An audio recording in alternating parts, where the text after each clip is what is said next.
से गलत व्यवहार हुआ मेरे साथ बता दो मुझे। रोकी गई थी कि इन्होंने बाबा साहब की जयंती उन लोगों ने लिखानी दी थी, इस कारण इनकी जयंती यानी इसकी कल यात्रा रोकी गई थी।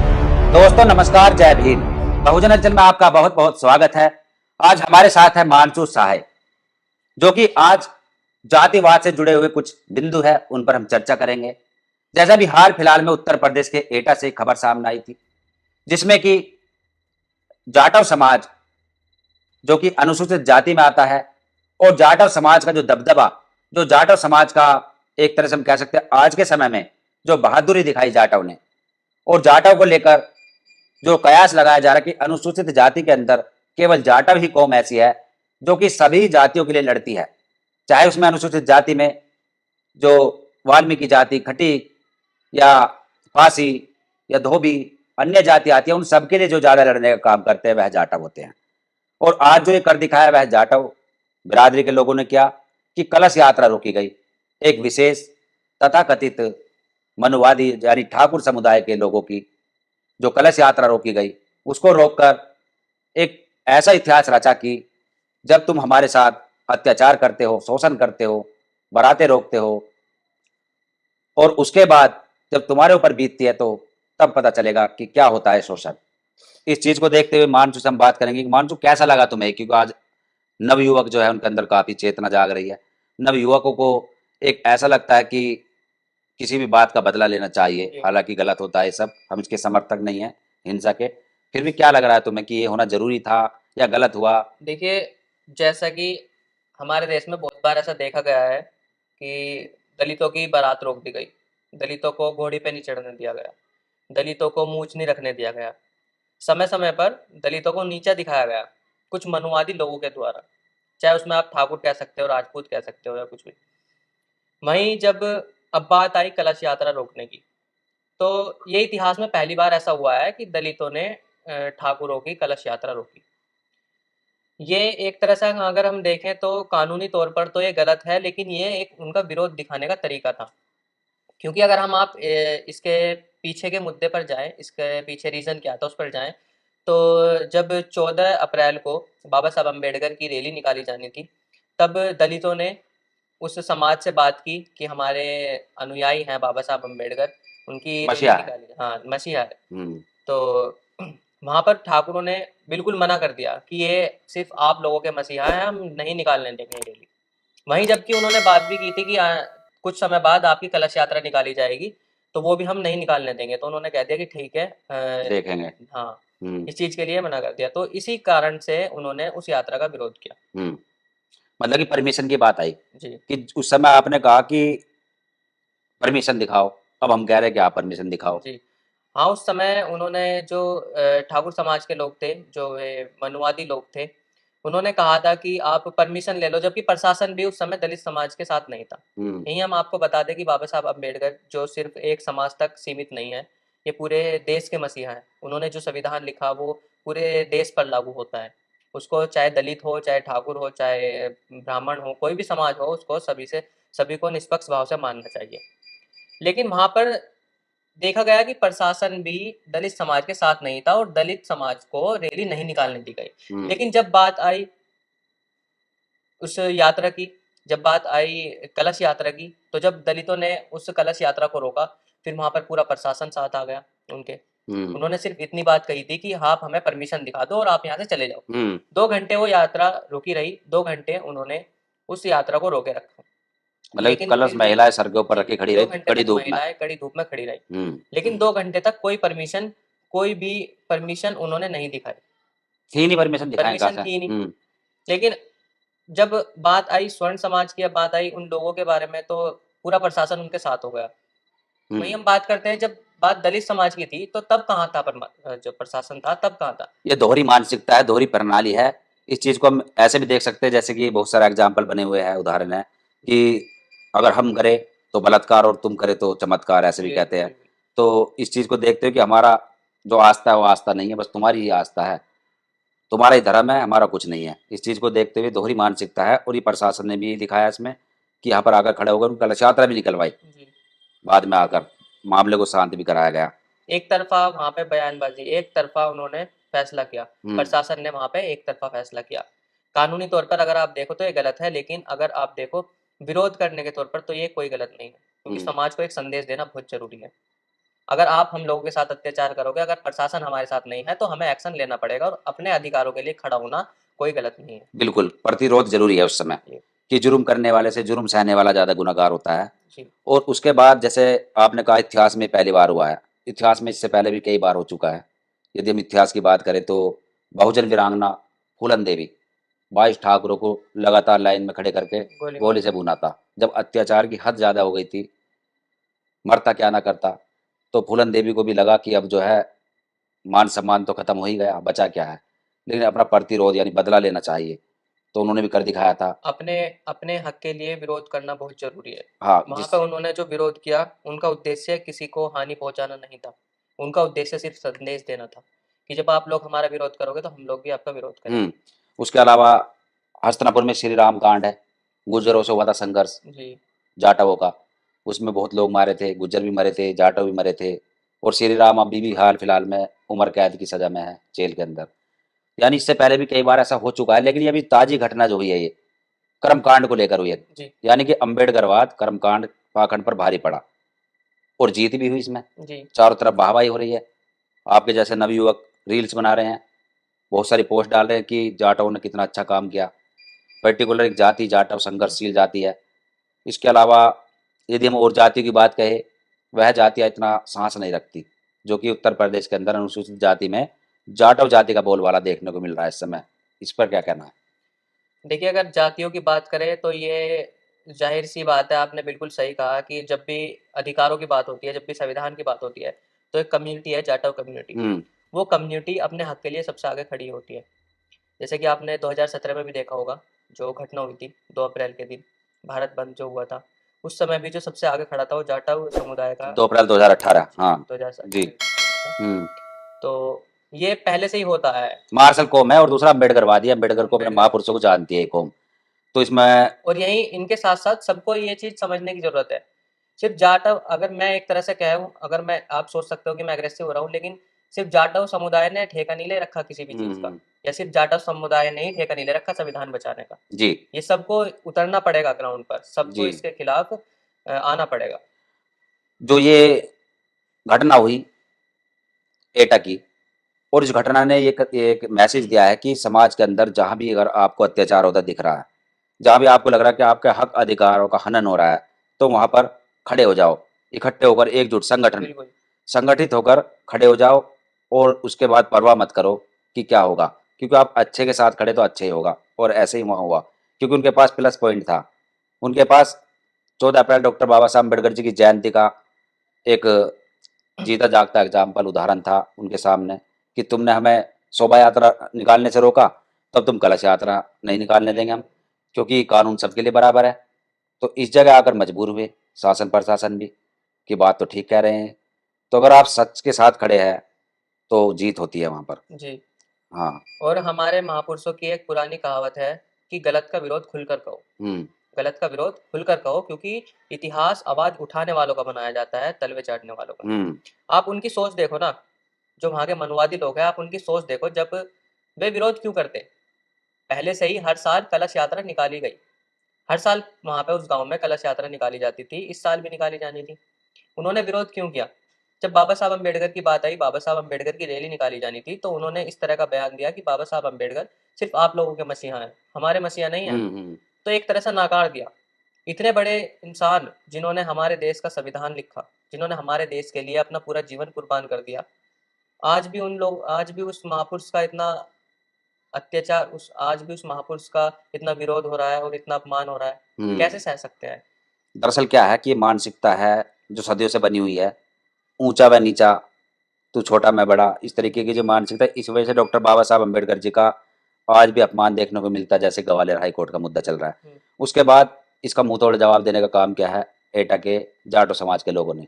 एक वीडियो वायरल हो रही है, उसमें वो कह रहे हैं कि अगर आप बाबा साहब अम्बेडकर जी को नहीं मानते तो हम आपके राम को नहीं मानते। सही बात है बिल्कुल, जी। जैसे को तैसा। अगर आप कट्टरपंथी दिखाओगे, अगर आप विरोध करोगे, तो वे लोग क्यों नहीं विरोध करेंगे? जैसे को तैसा। जी बिल्कुल। तो कुल मिला के इस चीज से ये मैसेज गया कि किसी को कमजोर ना समझे, किसी को असहाय ना समझे, क्योंकि हर इंसान के अंदर दिल होता है, जिगर होता है, बस यह है कि वो उसका इस्तेमाल कब करता है और कब नहीं करता है। जो उन्होंने कर दिखाया एटा वालों ने, हर जगह से ऐसे मैसेज आने शुरू हो जाएंगे अब। बिल्कुल, विरोध होना, गलत चीज़ों का विरोध होना बहुत ज़रूरी है। अगर आप वहाँ पे धर्म का मुद्दा उठाते हैं, आप कहते हैं कि धार्मिक चीज़ों का विरोध किया, तो धर्म एक लिमिटेड चीज़ है। धर्म कभी संविधान से ऊपर नहीं हो सकता। धर्म जो है देश से कभी ऊपर नहीं हो सकता, क्योंकि हमारे देश में काफ़ी सारे धर्म हैं और हमारा देश धर्मनिरपेक्ष है। हमारा देश जो हमारा संविधान जो है वो धर्मनिरपेक्ष है। तो हमारा जो कर्तव्य बनता है, हर धर्म के लोगों का सम्मान करना कर्तव्य बनता है, लेकिन धर्म कभी संविधान से ऊपर नहीं हो सकता। लेकिन जो संविधान सबसे ऊपर है, वो तो सबका है। आप अगर कहें कि हिंदू धर्म की बात करें, अगर आप मुस्लिमों से कहें कि आप हिंदू धर्म को मानो, तो आप उसको ज़बरदस्ती नहीं कर सकते किसी को मानने से। उल्लंघन किसी कर भी रहे हैं हम। हाँ, किसी भी इंसान को ज़बरदस्ती नहीं कर सकते किसी धर्म को मानने से। किसी को थोप नहीं सकते। नहीं थोप सकते, लेकिन संविधान को सबको मानना पड़ेगा। ये सबका कर्तव्य है। अब और ये अगर बाबा साहब अम्बेडकर का आप विरोध करते हैं, तो आप कहीं न कहीं संविधान का भी विरोध करते हैं। अब धर्म का चोला पहनकर धर्म की आड़ में इस तरीके का प्रोपेगेंडा होता है, अब से पहले भी हुआ। यानी कि जहाँ इनको लग रहा है कि हमारा काम आसानी से हो जाए, परमिशन ना लेनी पड़े और हमारा जो एजेंडा है वो सक्सेस हो जाए, तो वहाँ धर्म को आगे कर लेते हैं। किसी की यात्रा निकालनी हो, किसी भी तथाकथित देवी देवता की, बिना परमिशन के निकालते हैं लोग। निकालते हैं। हाथों में तलवारें भी लहराते हैं और आपत्तिजनक नारे भी लगाते हैं धर्म का सहारा लेकर। यहाँ भी इन्होंने धर्म का सहारा लिया कि कलश यात्रा कौन रोक सकता है, लेकिन इन्हें ये नहीं पता था कि डॉक्टर बाबा साहब अम्बेडकर जी को मानने वाले उनके अनुयायी, जो संविधान को भली भांति धीरे धीरे जानते जा रहे हैं, उनको पता है कि अगर आप धर्म की आड़ लोगे तो परमिशन सबके लिए जरूरी है। अगर आपने हमारी परमिशन का हवाला दिया तो आपके ऊपर भी लागू परमिशन होता है। ज़रूरी थी, बिल्कुल ज़रूरी थी। और आप अगर ये सोचते हैं कि आप धर्म का सहारा लेकर आप कुछ भी कर दोगे, तो ये बहुत गलत है। और दूसरा, परमिशन आसानी से मिल जाती है धर्म की आड़ में, क्योंकि जिसकी सत्ता होती है, जिसकी लाठी उसकी भैंस। अगर कहीं मेला लगना होता है धार्मिक स्थल पर धर्म के नाम पर, तो उस मेले को बिना परमिशन के भी लगा सकते हैं और परमिशन भी बहुत आसानी से मिल जाती है। लेकिन डॉक्टर बाबा साहब अम्बेडकर या बुद्ध कबीर के नाम के ऊपर कोई मेला लगाए महापुरुषों के लिए, उसकी परमिशन जल्दी से नहीं मिलती, उसका विरोध किया जाता है। क्यों? क्योंकि वही बात है कि जिसकी लाठी उसका भैंस। अब इनको लगता है कि हमारे हाथ में सत्ता है, पावर है, तो धर्म के नाम पर कितना भी आगे अपना फायदा उठा सकते इन हैं। लोगों की सोच जो है बहुत गंदी हो चुकी है। ये लोग महापुरुषों को महापुरुषों की तरह नहीं देखते। ये लोग महापुरुषों को जाति से जोड़ते हैं, और जब भी हमारे महापुरुषों को जाति से जोड़ा गया, महापुरुषों को बांट दिया गया है। हमारा उद्देश्य किसी धर्म को ठेस पहुंचाना नहीं है। हमारा उद्देश्य किसी कलश यात्रा रोकना नहीं है। हमारा उद्देश्य था अपनी बात रखने का, और जो बात उस समय दबा दी गई। अब देखो, अगर ये कलश यात्रा नहीं रोकी जाती, तो क्या वो बात पता चलती हमें? बिल्कुल नहीं चलती। हम लोगों को कभी पता नहीं चलती। लेकिन जब इस चीज का विरोध हुआ, तो ये बात सामने आई कि क्यों विरोध किया गया। इसीलिए विरोध जरूरी था। ये विरोध जो हुआ है बहुत ठीक हुआ, और ऐसा विरोध होना भी चाहिए। हिंसा के हम समर्थक नहीं है, विरोध करते हैं, लेकिन जहां पानी सिर से ऊपर पहुंच जाता है तो वहां मजबूरी बन जाती है। हालांकि यदि ये जातिवादी मानसिकता से ग्रसित लोग इस बात को समझ जाए तो ऐसी नौबत नहीं आती। और नौबत जो आई है इसलिए आई क्योंकि जाटव समाज का अपमान जो कि बहुत ज़्यादा होता रहा, बारातें रोकी जा रही, उसके बाद बच्चों को मटकी से मतलब पानी छू लेने पर मार दिया गया, मूछें रखने पर मार दिया गया। इस तरीके की एक हद जब ज़्यादा हो जाती है तो ये वारदात, इस तरीके का कदम उठाना ज़रूर हो जाता है। तो इस चीज़ को देखते हुए मतलब और क्या लग रहा है कि और क्या होना चाहिए? होना तो ये चाहिए कि हमारे जो देश के युवा हैं, हमारे जो देश का कोई भी इंसान है, कोई भी देश का नागरिक, उसको अपनी सोच बदलने की ज़रूरत है। कोई भी व्यक्ति अगर ये सोचता है कि मैं अपनी जाति की वजह से महान हूँ, तो इसका मतलब ये है कि उसको उसके अंदर कोई काबिलियत नहीं है उसको महान बताने की। वो अपनी जाति को महान बताकर खुद को श्रेष्ठ मान रहा है। लेकिन लोगों को सोच बदलने की बहुत ज़रूरत है। अगर आप अभी भी अपनी 100 साल पुरानी मानसिकता को लेकर जीते रहोगे, तो ये बिल्कुल नहीं होगा। ये नया भारत है, ये आज का भारत है। अब मानसू, इस बात को देखते हुए एक किस्सा याद आया है कि जो मीडिया है, सोशल मीडिया इस समय हमारे हाथ में भी आई, बाबर आई। अपनी खबर को किस ढंग से हमें दिखाना है वैसा हम लोग भली भांति जानने लगे। कुछ समय पहले एक बारात रोकी गई थी ठाकुरों द्वारा, दलित दूल्हे की बारात रोकी गई और रिएक्शन में दलितों ने गोली मारी, ठाकुर को गोली मारी। मीडिया ने उसको नहीं दिखाया, उस खबर को दबा दिया। बिल्कुल जिससे नहीं कि दिखाया। दलितों की जो साहस है, जो हिम्मत है, जो उनकी बहादुरी है, उसका चर्चा ना हो। आने वाले समय में और जगह ऐसी वारदात ना हो। इस मुद्दे को भी यदि दबा दिया जाता, सोशल मीडिया ना होती, हम लोग इस मुद्दे को वीडियो बनाकर आगे ना पहुँचाते, तो हमारी बहादुरी का किस्सा ये भी दबा दिया जाता। जी, तो इस तरीके की जो साहस दिखाया जाटव समाज ने, इससे पहले भी गोली मार दी गई थी और अब तक ये किसी के सामने नहीं बातें, कुछ जो चिन्हित चैनल है हुँ, उन तक पहुंची थी और बड़ी जो मीडिया है, मेन स्ट्रीम मीडिया, उस तक भी उन्होंने भी नहीं दिखाई थी। और इस मुद्दे को भी शायद मेन स्ट्रीम मीडिया ने उस एंगल से नहीं दिखाया जिस एंगल से दिखाना चाहिए, कि क्यों ऐसी नौबत आई, क्यों उन्होंने रिएक्शन नहीं उठाया, इस चीज़ को नहीं दिखाया होगा। यदि मेन स्ट्रीम मीडिया ने भी कहीं दिखाई होगी, और दलितों की बहादुरी का किस्सा नहीं बनाया होगा इसको, क्योंकि जिस समाज की बहादुरी के किस्से बनते हैं वो समाज ऑटोमेटिकली ऊपर उठता चला उठता जाता चला जाता है। तो यहाँ पर मेन स्ट्रीम मीडिया की जो ये षड्यंत्र है, साजिश है, इसको भी समझने वाली बात है। ये तो है, ये तो बिल्कुल अगर आप इसको देखें, जो कोई भी डिपार्टमेंट आप देख सकते हो, जैसा कि संसद में भी कई बार इस बारे में बात हुई, जो हमारे देश के मुख्य सचिव हैं, उसमें भी ज़्यादातर स्वर्ण समाज के लोग ही मौजूद हैं। यानी कि दलित समाज के लोग ना के बराबर हैं, 0.1% अगर आप कह सकते हैं। वहीं एक मीडिया बहुत बड़ा सेक्टर है। मीडिया में भी काफ़ी लोग, दलित समाज की जनसंख्या जो है बहुत कम है, और इसी वजह से दलित समाज को कभी भी नहीं दिखाया जाएगा। ये जाति का वर्चस्व है। फूलन देवी ने जो ठाकुरों को लाइन में खड़े करके गोलियों से मारा था, आज उनकी भी निंदा कर दी सुनो, जाती है। जो गलती की थी उन ठाकुरों ने, फूलन देवी के साथ सामूहिक बलात्कार किया और बहुत सारी ऐसी बातें हैं जिनको मतलब कुएं पर नंगा घुमाया, सार्वजनिक कुएं पर। जी, उसके बाद उन ठाकुरों ने उन चीजों को इग्नोर करते हुए शेर सिंह राणा नाम का एक युवक उसे जाकर पॉपुलर कर दिया गया। फूलन देवी जी को जाकर गोली से मार कर आया। जी, जबकि संसद में सांसद थी, वह एमपी थी, हुँ, फूलन देवी।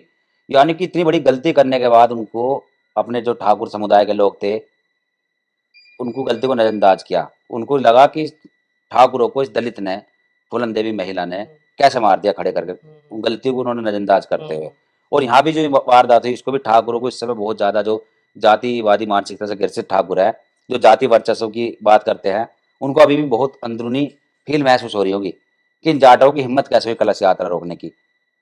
जी, और इसी चीज को देखते हुए फूलन देवी की हत्या की थी। तो इस चीज को अभी भी, मतलब ये जो वारदात हुई है, ये जो चीज हुई है, अगर ये यहीं रुक गई, इसके आगे ऐसा रिएक्शन नहीं हुआ, तो कमजोर पड़ जाएगी बात। लेकिन अगर लगातार इस तरीके के रिएक्शन हुए तो बहुत मजबूत बात रहेगी। लेकिन इसके लिए हमें संगठित होना होगा। बिल्कुल। ये नहीं कि उसके साथ हुआ हमारे साथ थोड़ी हुआ। यहाँ समाज को ये सोचना होगा कि अगर उसके साथ हुआ तो समझो हमारे साथ हुआ, क्योंकि हम सब एक है। तो इस चीज को देखते हुए अगर तुम्हारे साथ भी कहीं शोषण होता है, पड़ोस में होता है, किसी के साथ कहीं भी होता है, तो सब एक हो जाओ। वहाँ देखो कि यहाँ अपने समाज की बात है, इस चीज को। जी, वही जो मैंने भी आपसे पहले भी कहा कि गलत का विरोध तो खुलकर करो। चाहे आप किसी भी जाति से हो, किसी भी समुदाय से हो, अगर आपके साथ गलत हो रहा है तो विरोध करो ना उसका। हम्म। क्यों आप जाति का सहारा लेकर अपने आप को बड़ा बताते हो? ये चीज़ ये जो है, लेकिन वे नहीं मानते ना इस बात को। जी, अगर इस बात जैसे को समझते आपने हुए। अभी ये फूलन देवी वाला किस्सा हम्म। बताया, जो शेर सिंह शेर सिंह राणा। शेर सिंह हम्म। राणा जिसने फूलन देवी को मारा, धोखे से मारा। धोखे से खीर मारा। खाई पहले उनके हाथ की, वो था नाग पंचमी का दिन था। जी, जी।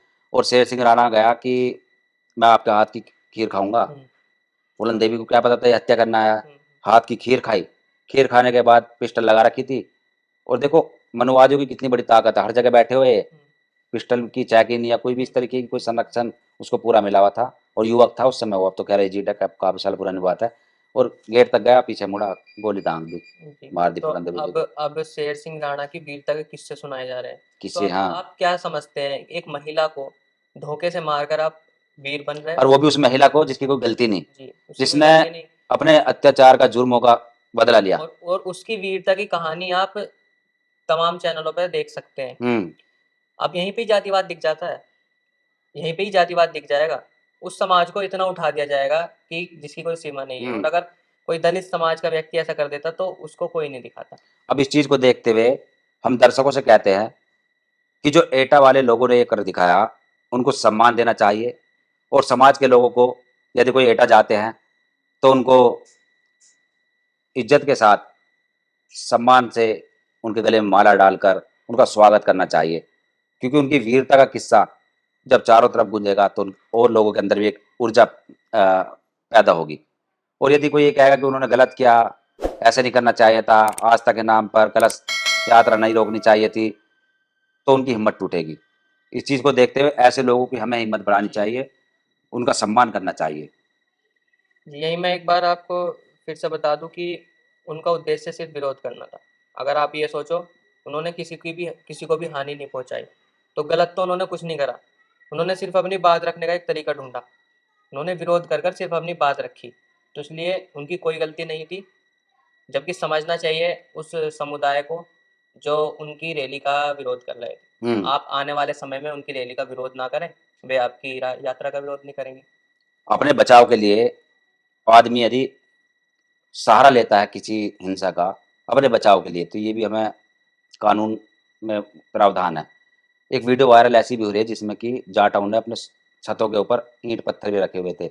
इसलिए क्योंकि उन्हें पता है, भुगत चुके हैं इससे पहले। क्योंकि उस यात्रा में वे लोग डंडों के साथ हाँ, आए थे, डंडों के तो सहारे आते हैं हथियारों के साथ आए धर्म के नाम पर। हथियारों हाँ। के साथ आए थे और जाति सूचक शब्द कह रहे थे और हिंसात्मक गाने बज रहे तो थे। इसलिए उन्होंने इंतजाम पूरा कर इसलिए रखा था। उन्होंने इंतजाम कर रखा था। और देखिए, इतिहास भी अगर मैं आपको दोहरा दूं, जब सरदार भगत सिंह ने अंग्रेजों की एक असेंबली में बम फेंका, हाँ, तो उनका मकसद सिर्फ अंग्रेजों का विरोध करना था, किसी को नुकसान पहुंचाना नहीं था। और उस असेंबली में किसी की जान नहीं गई, किसी को नुकसान नहीं पहुंचा। उनके और कान वहीं में भी आवाज नारे लगाए, इनकलाब जिंदाबाद के नारे लगाए, और वहीं इन्होंने दिखाया कि हमारा उद्देश्य सिर्फ विरोध करना था अंग्रेजों का। सेम यही घटना आज दोहराई गई। बिल्कुल, बिल्कुल, ये बिल्कुल सही बात है। किसी को हानि नहीं हुई और ना ही उद्देश्य था किसी के साथ हानि करने का। बस ये था कि इन लोगों को पता चले, इनके कानों में आवाज़ पहुँचे, इनको भी पता चले कि क्या होता है मान-सम्मान। यही भगत सिंह का जिन्होंने बताया, बहुत अच्छा एग्ज़ाम्पल बताया कि भगत सिंह जी चाहते थे कि गूंगी बहरी सरकार को पता चले कि हमारे साथ क्या अन्याय हो रहा है यहाँ पर, क्या जुर्म हो रहा है, और उसके लिए कोई फिर कानून बनाए, हमारा आज़ाद कराए अंग्रेज। तो यही वहाँ कर दिखाया और ये बहुत अच्छा हुआ। इसके किस्से के हर चैनल पर बहादुरी के किस्से जो हुआ है, ये हर चैनल पर दिखाया जा रहा है। बहुत अच्छा ये किस्सा हुआ जो एटा के अंदर हुआ। अगर आप ये सोचते हैं कि सिर्फ हमारी आस्था है, आपकी आस्था कुछ नहीं है, तो ये बहुत गलत है। क्योंकि बाबा साहब अम्बेडकर दलितों के अनुयायी हैं, वे उनकी आस्था से जुड़े हुए हैं। आप मानो या ना मानो, ये आपकी अपनी सोच है। जबकि ये बहुत गंदी सोच है कि आप उनको नहीं मान रहे, लेकिन ये आपकी अपनी पर्सनल सोच है। कम से कम दूसरों को तो उनको मानने दो। दूसरों को तो उनकी मर्जी से, उनके एक दिन आता है पूरे साल में, 14 अप्रैल पे रैली निकालते हैं, उनको तो उसका पूरा समर्थन दो। धार्मिक बिल्कुल, बिल्कुल। त्योहार पूरे साल चलते हैं, धार्मिक रैलियाँ पूरे साल चलती है। तो मैं बस यही कहना चाहूँगा कि आने वाले समय में कभी भी अगर ऐसी कोई गलत घटना हमारे साथ होगी, तो उसका समय-समय पर विरोध किया जाएगा। और अब दलित समाज या कोई भी समाज डरने वाला नहीं है, गलत के खिलाफ आवाज़ उठाएगा। जी, ये बहुत अच्छा, ये हमने जो चर्चा की थी, जो एटा के अंदर ये मैसेज दिया गया, और बहुत सारी ऐसी कहावतें बनी हुई है कि लगा दो जाति का लेबल लहू की बोतल पर, फिर देखते हैं लेने से कौन मना करता है। कि जब खून सबका एक जैसा है, उस समय जाति कहाँ चली जाती है। और उसके अलावा एक कहावत बनी हुई है कि तुम अपनी जाति को ऊंची करार देते हो, प्राकृतिक की कारीगरी को नकार देते हो। कभी झुकाते हो सरबूतों को अकीदत में और कभी आदमी का सर उतार लेते हो। ये जो छोटा बड़ा ऊंच नीच बना हुआ है, यही मानसिकता को दूषित करता है और इसी वजह से ऐसे कारनामे हो रहे हैं। इस पर आपका क्या कहना है, कमेंट्स में अपनी राय जरूर दें। देखते रहिए बहुजन हलचल। फिर मिलेंगे एक ऐसे ही टॉपिक पर चर्चा के साथ। धन्यवाद।